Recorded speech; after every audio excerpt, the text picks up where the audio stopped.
Kim Jong Nam had rejected an offer to lead an administration in a state of banishment for the benefit of North Korean deserters in Europe and the United States previously his death at Kuala Lumpur Air Terminal a week ago.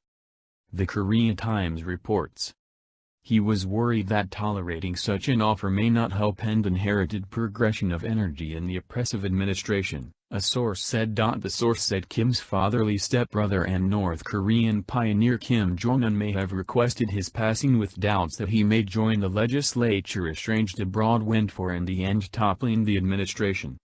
One of the deserters' gatherings that made the recommendations included International North Korean Association for Human Rights and Democracy in London.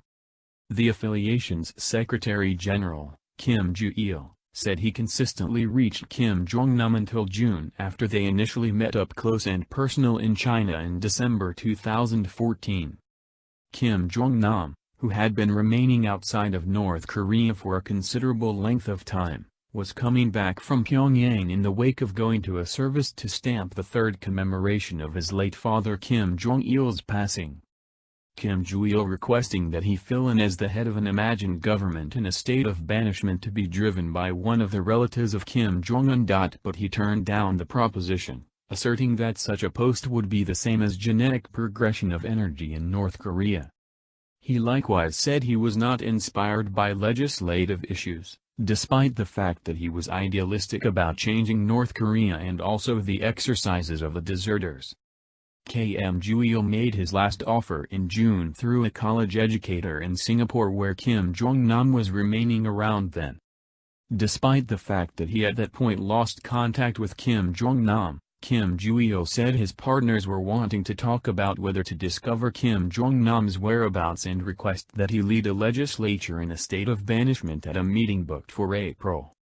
Some other turncoats gathering intended to have either Kim Jong-nam or the late Kim Jong-il's fatherly stepbrother Kim Pyong-il to lead an administration in a state of banishment, as indicated by the sources.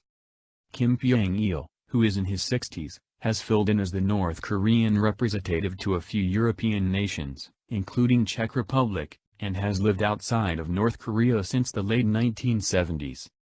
The sources said Kim Jong-un may have kept Kim Pyong-il alive on the grounds that he was agreeable with the youthful despot's run the show. Then, deserters in South Korea said Tuesday that they will continue their hostile to Pyongyang crusade utilizing inflatables starting in March.